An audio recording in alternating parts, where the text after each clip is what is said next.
So the most potent force for us with regards to regulation of the amygdala is going to be building the therapeutic alliance.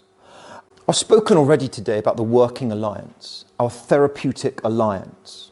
It's a bottom-up approach to therapy because your relationship with that person is going to create safety. It's going to help regulate their amygdala in particular, their insula. You cradling them, loving them, in a clinical professional way.